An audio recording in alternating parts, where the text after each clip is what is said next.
and welcome to Myth Matters, an exploration at the intersection of mythology, creativity, and consciousness. I'm your host, Dr. Catherine Svela. Wherever you may be in this wide, beautiful, crazy world of ours, I'm glad that you decided to join me here today.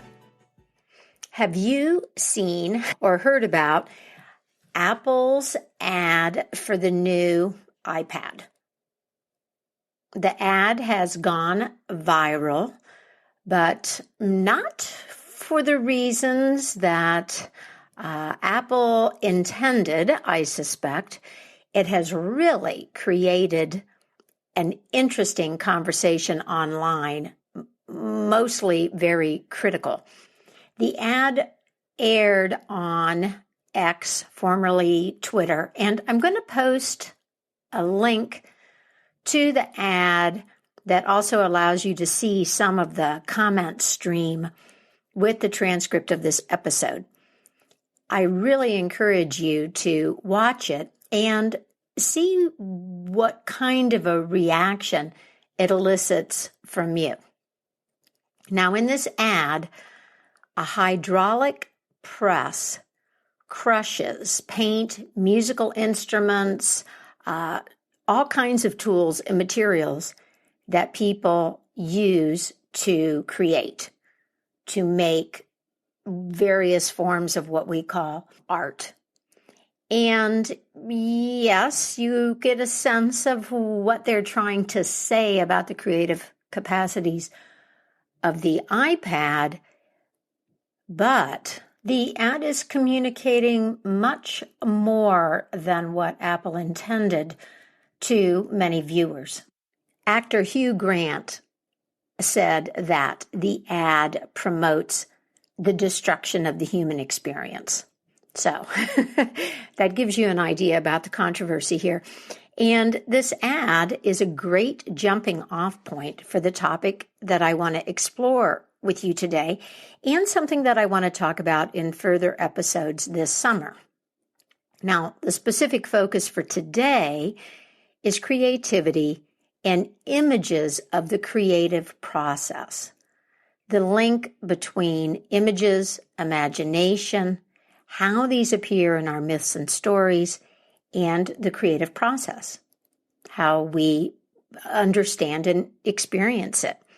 And this is part of a larger theme, something that I want to take further in other episodes this summer, that how we imagine our lives is how we live them.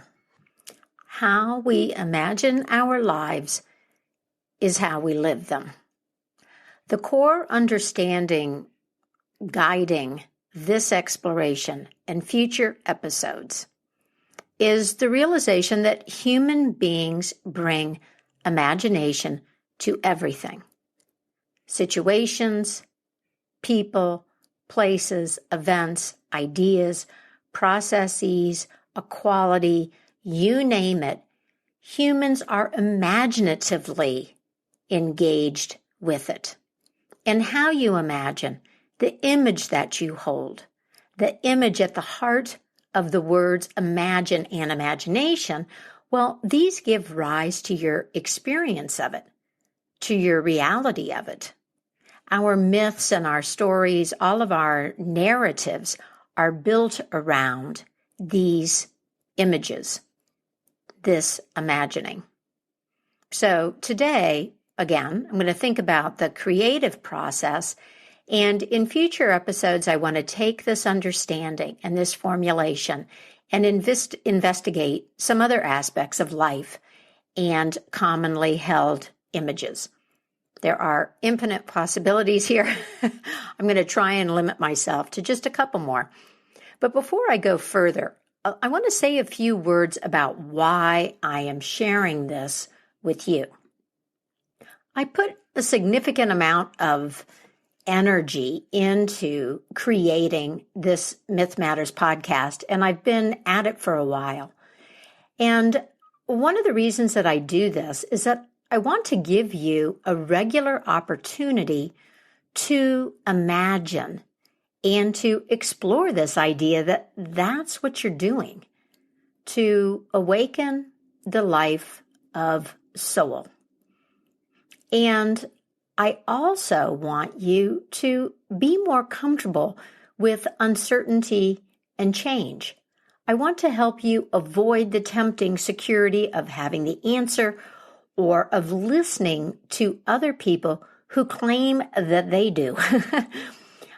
I'd like to support you in embracing the creative freedom and the ethical responsibility that comes with the quest at the heart of your life, whether that's a quest for awareness or aliveness, authenticity, connection, the mystery, creativity, all of it.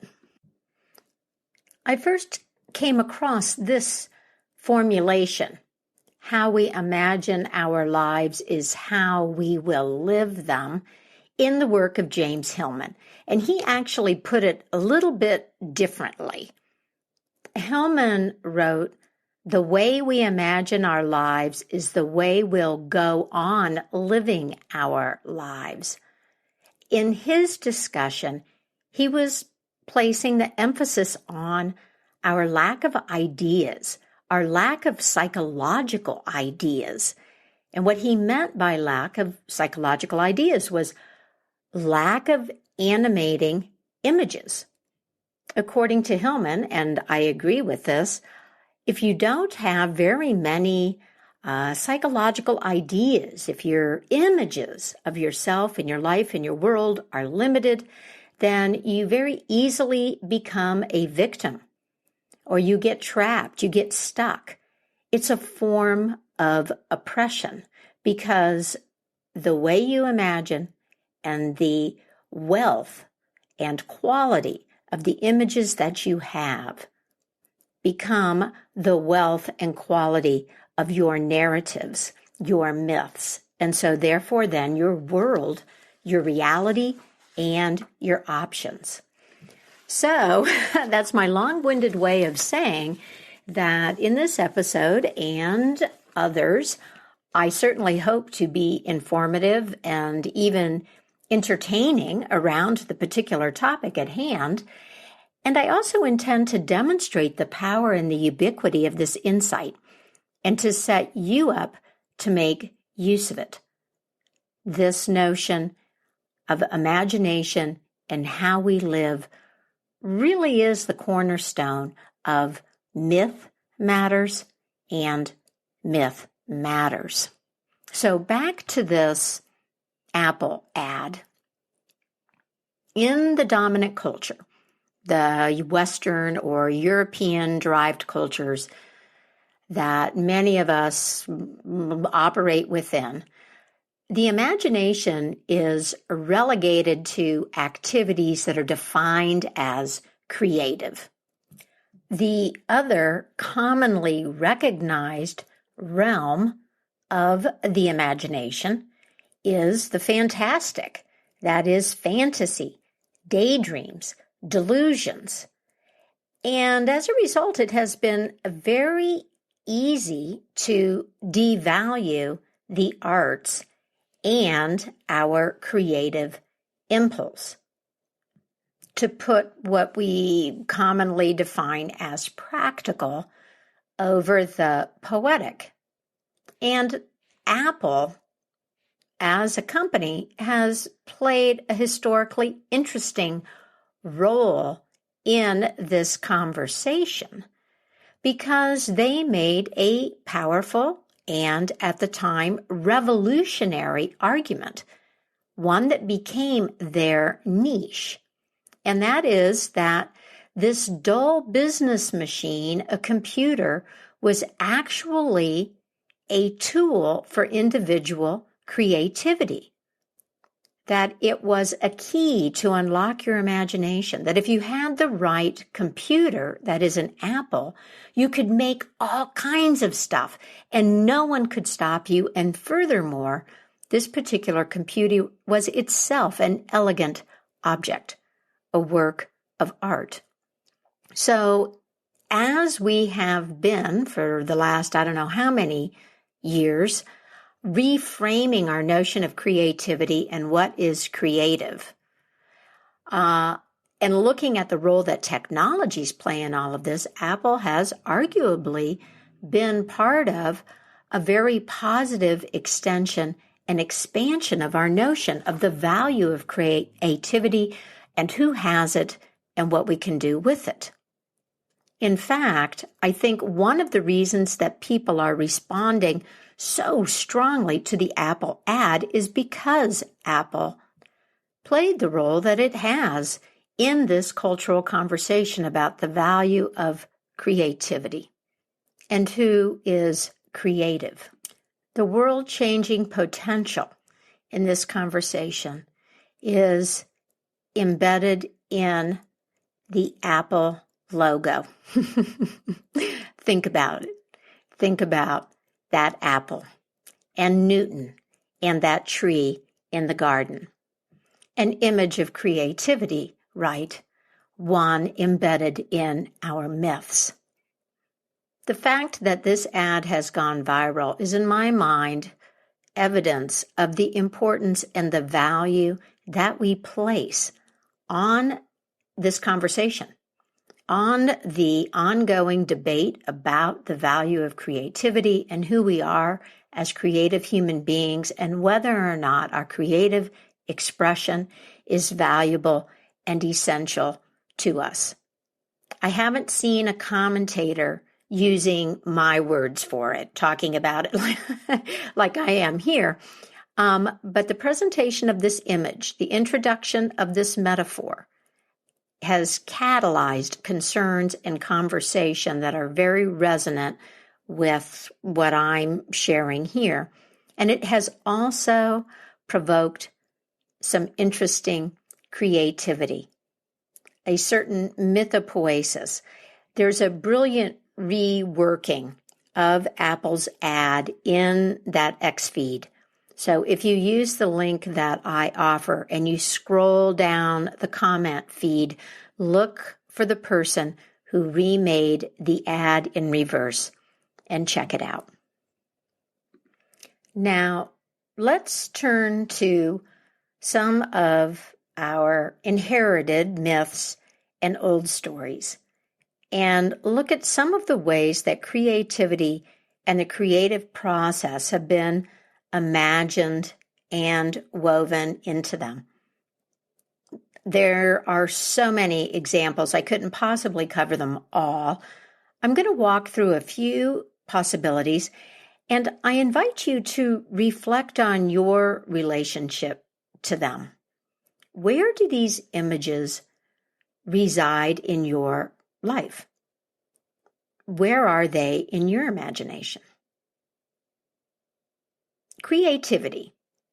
Creativity often begins with inspiration, and we have often imagined the specific instance of inspiration as sudden, a flash or a spark, an epiphany, which gives rise to the question of what is the source? Where does this spark of inspiration come from? Very important question, and often a central preoccupation for people who are creating regularly, constantly, or would like to do so. The idea that we get a spark from something right away says we are in some kind of engagement with an other out there, that the source is beyond the boundaries of the conscious ego. You might think of this as the experience of being infused, as some kind of an exchange, as a conversation, a dialogue. All of these are metaphors for the part of the process that involves inspiration and having material come through. And the image of the muses from Greek mythology is very impactful here. Both Hesiod and Homer invoke the muses at the beginning of their very long poems or myths. The muses were the inspiration for all storytelling, which includes poetry, song, myth, and history. Whether you were a seasoned and accomplished bard or someone just starting out, the first step was to cultivate your relationship to the muse. In the myths, as we received them from Hesiod, the muses were among the many early daughters of Zeus, and their mother was Mnemosyne, the Titan goddess of memory. The muses were among the first of their progeny and among the first, then, of the ordering principles, so to speak, that Zeus and the Olympians brought into the world. According to Hesiod, the muses were one of Zeus's greatest gifts to humanity. And you might think that he was talking about the beauty and the elegance and our capacity to record, to create a record of memory. But what he meant was that the arts, the products of the muses, were this great gift because they enable us to forget our cares. And today you still see this. People talk about escaping into books and movies and the necessity of being able to remove ourselves from our present reality or problems, the refreshment of the soul that this brings. The muses, according to Hesiod, lived on Mount Helicon, and people would go there to court them, to try and make their acquaintance. Now, Hesiod was really attached to Zeus and the Olympians, and he built his whole account of the early mythologies around them. There are others who said that the muses were much older, that they were perhaps the progeny of Ouranos and Gaia, heaven and earth. And there are mythic links between the muses and Delphi, originally a spot sacred to Gaia, to the primal Mother Earth, and then later on Apollo and the prophetesses at the famous Oracle of Delphi. So if the notion of the muse is part of your mythology, your imagining about creativity, and it is honestly rather difficult for most of us to avoid, then you see creative inspiration as coming from a source outside of yourself, and that this source is a primal and deep mystery. Furthermore, you probably hold some version of the dominant image of the muses, which is that there's a group of them, they're female, they're beautiful, they're otherworldly, they're elusive, and guided by their own logic, and they play favorites. In other words, they're unreliable. Now, in ancient times, this meant that you had to appeal to the muses, you had to serve the muse, you had to honor the muse as a goddess. This idea is still present today, and at the same time, over the centuries, the distinction between the gods and the human has broken down in many ways, and human beings have placed themselves more and more and more in the center of things and taken on more and more of these attributes for themselves. And I'm going to talk about that a little bit more in a moment. One of the effects of this in terms of the muse is that now we also talk about the artist finding this divine quality in another, in a person or a place, who becomes their muse, small m. And we have a psychological term for this phenomenon called projection. It's usually been a man projecting or finding his muse in, or let's say, onto a woman who embodies it, sometimes, I dare say often, to the detriment of her well-being, autonomy, and creative work. The ubiquity and power in this idea in the Western art tradition was deconstructed and played with very effectively, I feel, in I Love Dick, a series that ran for one season on Amazon Prime back in 2016, I believe. You may have seen it. As you may have guessed, the muse is a man named Dick, and the artist is a female filmmaker, Chris Kraus. The muses are a huge topic, and there's a lot to unpack here. My invitation to you today is to reflect on the image of the Greek muses. What comes to mind? Where are the muses present in your life? What is your relationship to them? How do they influence your activities and also your ideas about culture?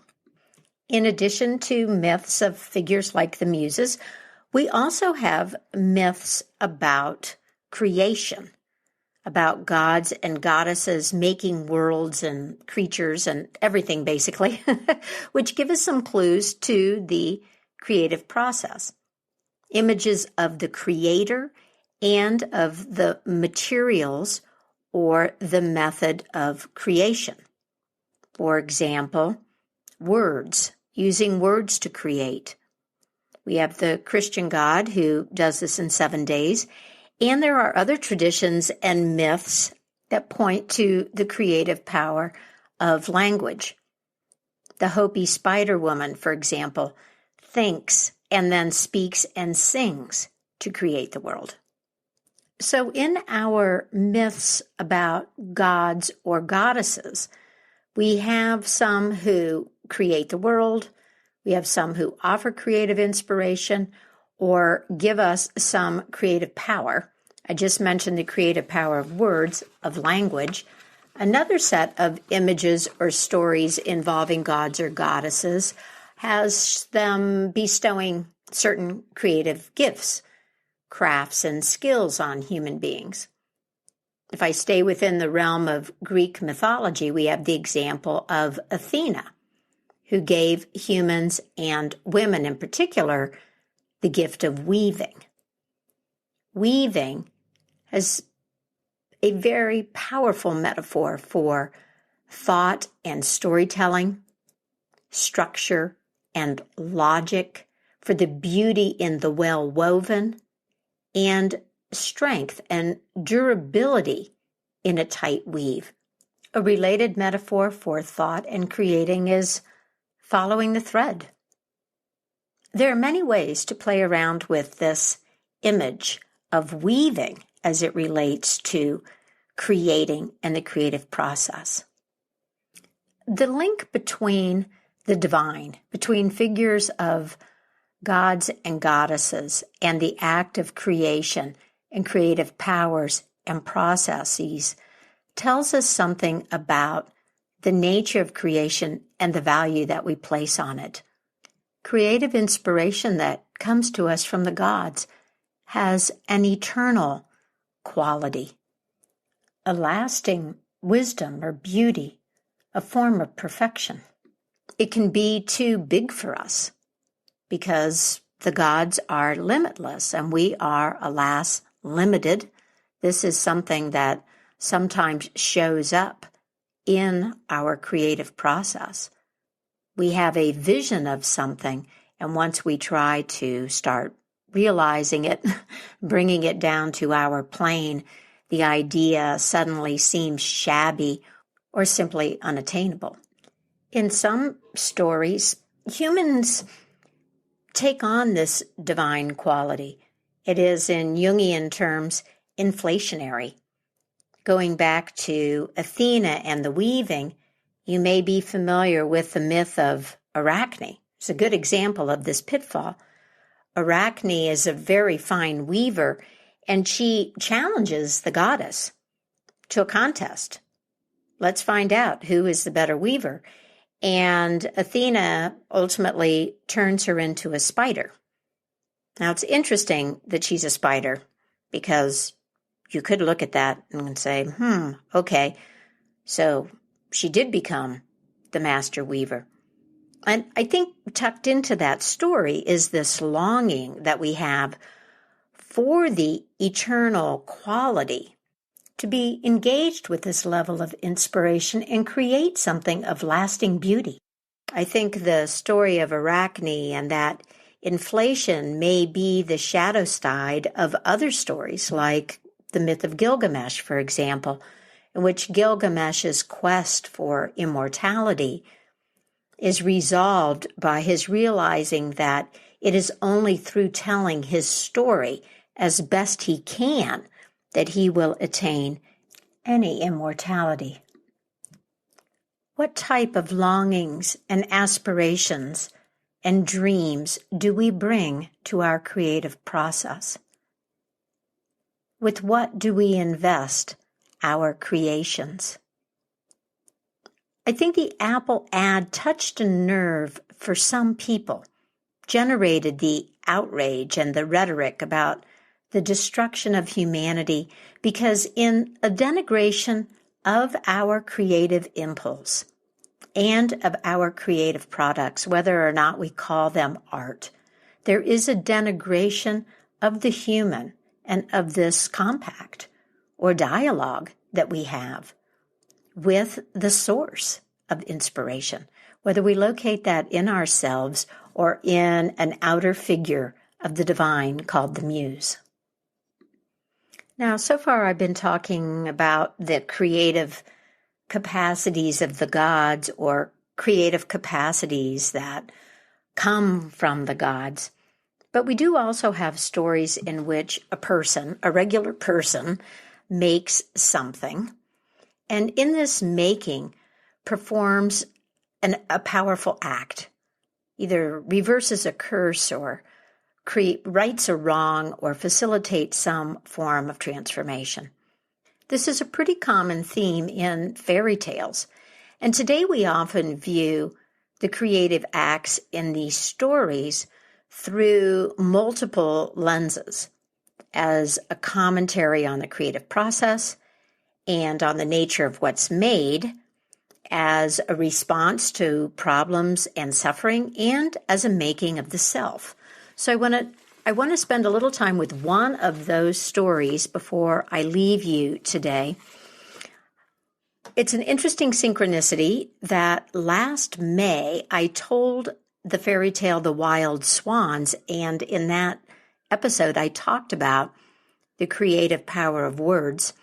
I guess it's this time, spring in Colorado, that brings me to the creativity theme. And in this story, The Wild Swans, a wicked queen curses her stepsons and they turn into wild swans. And their younger sister saves them. First, she has to go out searching, and she wanders around for a long time and eventually meets an old woman who says that she has seen a group of swans by a river. The sister goes to the river. She's reunited with her brothers, and she travels with them. She goes to a magical land with the Swan brothers, and one night in a dream, she is visited by an old woman who tells her, hey, if you make each of them a shirt out of stinging nettles, you can reverse the curse. And when she wakes up, she decides she's going to do this. It's a very daunting task. For one thing, the nettles, the stinging nettles, are a burning plant. They are going to cause her a lot of physical suffering. And also the old woman told her that she can only use nettles that she collects in graveyards. So she's got that extra wrinkle to contend with. Furthermore, she has to make one for each of her 11 brothers. And as the old woman tells her, once she begins this task, she can't stop. She can't make 3 or 4 and then decide it's too hard. She has to make all 11, and she has to work in total silence. Yikes, right? Thinking about a creative process through this lens reminds me a little bit of the years that I spent writing my dissertation. And yet, she succeeds. Success is possible. The purpose of the sister's creative act and the process that she goes through is different from the image of a muse, touching your forehead and having magical and poetic words that will be remembered for millennia stream from your lips.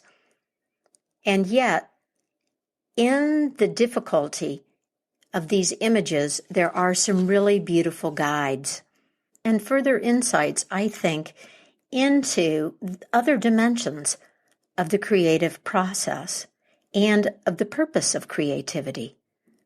We see the commitment born of devotion, of a deep love for the brothers, and the strength that this lends. We see the need for patience. And we see the way that a personal power can be cultivated in the self, in the metaphor of her imposed silence. Through all of this, the sister transforms herself and her brothers. The effort involved here makes this a very human version of the act of creation, quite different from the God who utters a few words. Now, I have only touched the tip, not even the tip of the iceberg, and I have used stories that literally involve creativity in some way. But this experiment of reflecting on the images of creativity, of the source and the process, is not limited to stories that are overtly about creativity. Any moments or details in stories that catch your attention, the images that rise up in you around them, if they are potent, can be looked at through this lens of creativity, of what they suggest to you about your image of the creative process. And I was thinking that it could be really fun to experiment with this together, to work a story together and then play around with it some. I had this idea about doing a webinar one evening online to explore images and make these links. So let me know if that sounds interesting to you, because I'd like to get some read about whether or not it would be of value. If you are on my email list or listening to this on the Mythic Mojo website, you can post something in the comments or email me. And if you're listening through a platform like Apple on your phone, now you can text me. There's this new feature called fan mail offered by my podcast platform. So there's supposed to be a link with the show notes that you can use. Please try it. And yeah, this is just to give me some sense. You're not obligating yourself by saying, yeah, that sounds good, put it together. And if there are other images or aspects of life that you would like for me to explore in this fashion, I'm open to those suggestions also. I'd like to give a big welcome to new email subscribers: Austin, Ashgay, Jen, Christian, Carol, Laurie, Ariane, Hel, Ellen, Lola, and Jackie. Welcome to Myth Matters. If you are new to Myth Matters, I invite you to head over to the Mythic Mojo website. That is where you'll find a transcript of this episode with the link that I mentioned. And there's also information there about my other offerings and consulting services.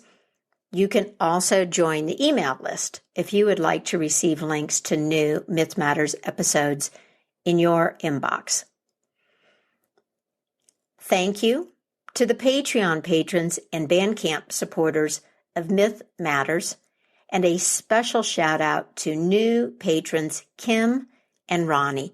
Thank you so much, Kim and Ronnie.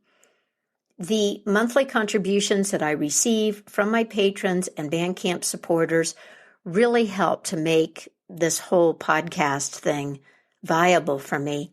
So if you're finding something of value here at Myth Matters, I hope that you'll consider joining me on Patreon. If that is outside of the realm of possibility for you right now, then maybe post a positive review of Myth Matters on the platform where you're listening, or just reach out, send me an email and let me know that you're listening. It really makes a difference. If we have a better understanding of our need for myth and all that our old stories offer, we can live more satisfying lives. We can inhabit a better story and create a more beautiful, just, and sustainable world. It begins with seeing the operation of our imagination in everything that we do, and feeding it in ways that are useful and elevating and real. And that's it for me, Catherine Savela, and Myth Matters. Thank you so much for listening. Take good care of yourself, and until next time, keep the mystery in your life alive.